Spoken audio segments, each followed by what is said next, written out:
Okay. Okay, we are here today with a dear friend, Donna. Donna, would you like to introduce yourself? Hey, Ali. So I am a mental health first aid instructor and speaker on mental health and resilience, operating out of Brisbane.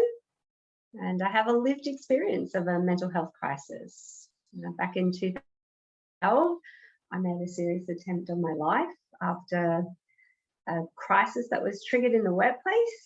And yeah, I'm so grateful to be here, and I'm really passionate about making sure that other people don't have to walk the path that I took. I am so grateful that you are still here with us today, Donna. You make such a difference in so many people's lives, no doubt. And I can personally testify you make a difference in my life. So thank you for being part of this campaign. Thank you. Now, how this campaign is going to go is I'm just going to ask you a few questions. So my first question to you is, can you share what is one mental health tactic that you yourself use? So not every day is going to be a day where you feel like you're jumping out of bed. You know, we're all going to have days that challenge us. So what's one mental health tactic that you yourself use that have found helpful? Yeah, I have quite a routine around my strategies, but I would say my favorite is a gratitude practice. And what mine looks like is there's me and 4 other people, and we text 3 things we're grateful for every day. And it's actually been going for almost 5 years. In February, it's 5 years. So I've tried gratitude in other ways, like using a journal, and maybe doing it at the dinner table. But I find this practice amazing because you've got accountability. You get a reminder when someone else's gratitudes come in, but I hadn't actually anticipated that you get to live their joy as well. So you're really aware of what's great in your life, but then you get this mega dose of gratitude by experiencing their joy and witnessing their lives as well. It's incredibly powerful. So explain to me, you've got 4 or 5 other people involved in this. So how does that actually work? So yeah, every day we just text 3 things that are great, that we're grateful for. And so you would no doubt know about that RAS, that part of our brain that tunes into whatever we pay attention to. So if you're thinking about a red Mazda, thinking of buying one, all of a sudden they're everywhere. Well, that's what happens with the gratitude. When you tune into what's great in your life, all of a sudden they're just jumping out at you in the day. And I love the saying that every day is not good, but there is good in every day. And having a gratitude practice really connects you with that. So yeah, we just text it either the night or the next morning.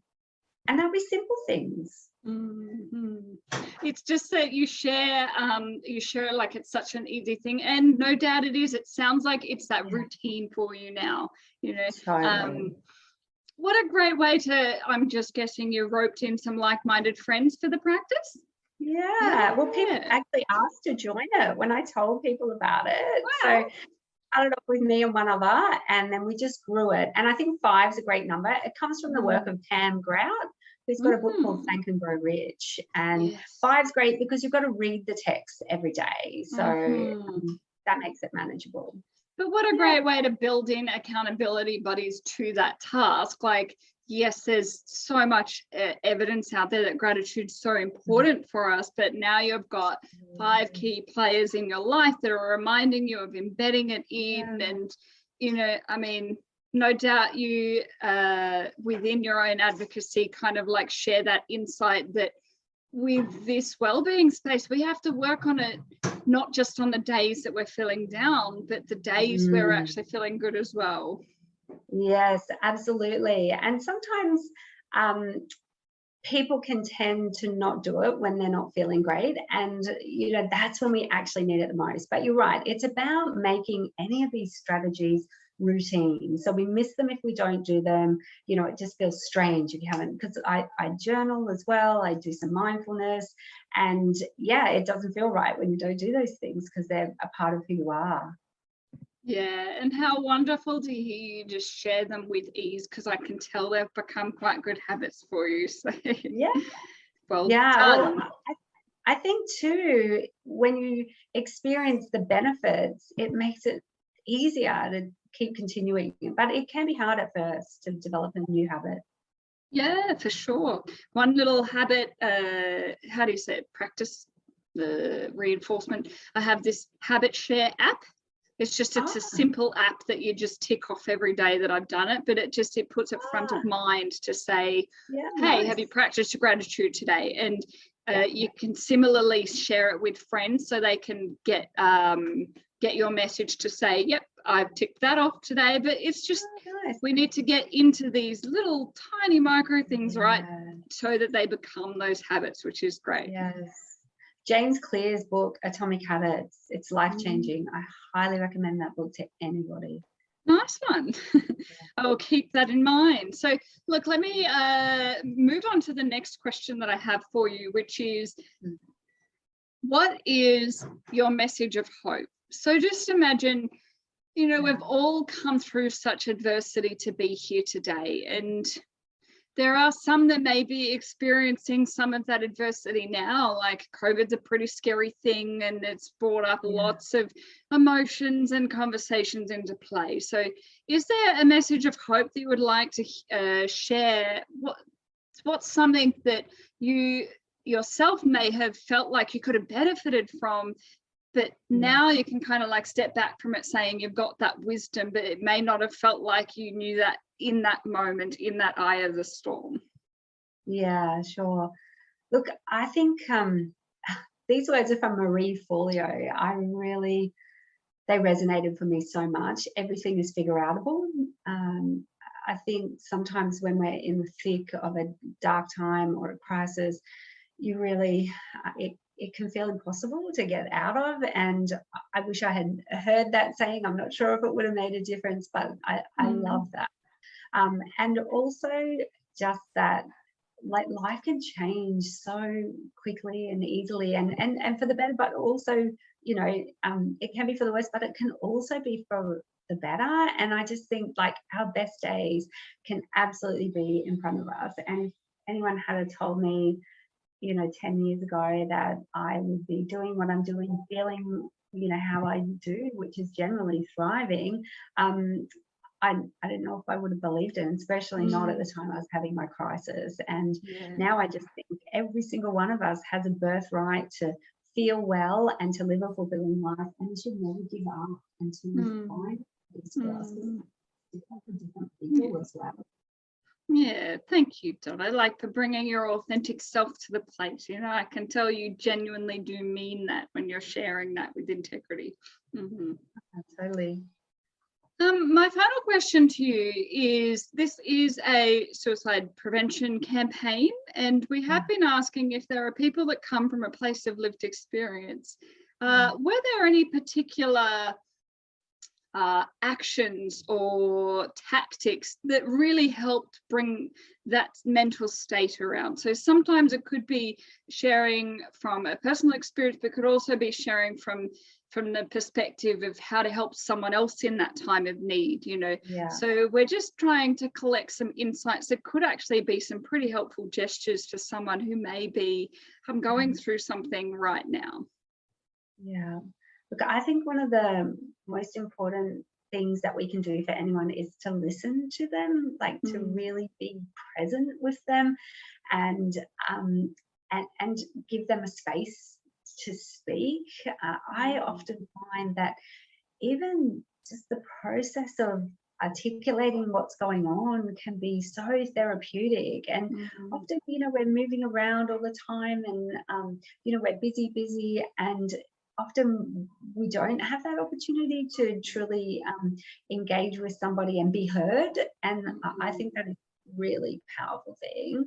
I also think too, it's so important to, when you're in a crisis, to actually reach out for help. And I had a friend recently who I found out after the fact that she had suicide ideation, and I was like, oh my goodness, like, what happened? What did she do? What did you do? And she said, oh, I just remembered you saying in your talk to reach out to someone, and that's what I did. And I was just like, oh yay, oh my goodness, wow. And that's what I would say to anybody, like, hang in there. there's hope, and get out of your head and get some help from someone. Yeah. I so believe that suicide is a permanent solution to what is generally a temporary problem, and the very nature of life is that it ebbs and flows, and you know that there's going to be lots of good times ahead as well. Yeah, for sure. What wise word you have there, and yes, it can feel like one of the hardest things to do, you know, is to take that first step. But boy, when you take that step, does this load come off your shoulders? Yes. If we only hang in there, you know. And I do appreciate everything that you do. Just I'm sneaking in another quick question. Please tell me about your shirt. I know you've got a story there, so can you share with us? So yeah, these are trademark shirts, and the brand is actually has been created by two guys, Ed and Dan, who fund free counselling for construction workers. So unfortunately they lost a mate to suicide, and they'd always had this idea of having a sort of really bright clothing line, and then that's what they created. And so on the back it actually says, "This is a conversation starter." Oh, very nice. Yeah, we can just see it there. Yeah, little parts of it are coming in and out, but that's okay. There we go. Yeah. And everywhere I go, it starts conversations. It's so bright, and I often just wear it as a fashion piece because it's beautiful.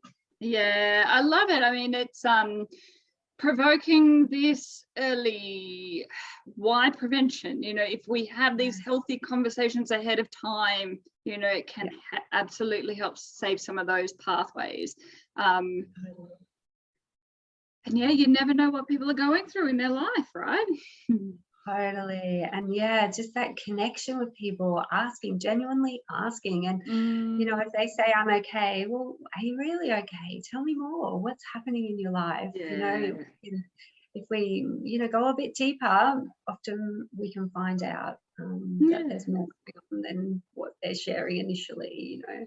Yeah, and look, I've found, because you just provoked the "Are you okay" type question, I found these days the "Are you okay" website does actually have some great prompts to what happens if someone says they're not okay. It actually has some pretty clear guidelines as to how to then take that conversation further if there's referral support needed, etc. Because I know that sometimes starting that conversation can be the stigma because it's daunting, you know, but actually, you know, you hit the nail on the head before, genuinely and authentically listening. If we're willing to be in the presence of the space of someone, sometimes that is what people need the most. And after that initial support that you can provide by listening, it helps relieve some of that pain and heaviness, which helps to take that next step. So yeah. Brilliant. Well, thank you so much for being part of this campaign. If anyone has related to your story right now, or anything that we've shared so far in this interview, how can they get in touch with you? Yeah, I've got a Facebook page, Donna Thistlethwaite, and I have a website, donnaspeaks.com.au, and probably the social media channel I hang out on most is LinkedIn, so people are welcome to connect with me there. I write little stories that come out on Tuesday nights, and one's due now, so that's what I'll be doing after this. But yeah, they're little sort of, I guess, reflections on life, and aim to help people at any stage of life, really. Brilliant. Thank you so much for your contribution today, and I look forward to sharing more stories with you all shortly. My pleasure, Ali. Take care.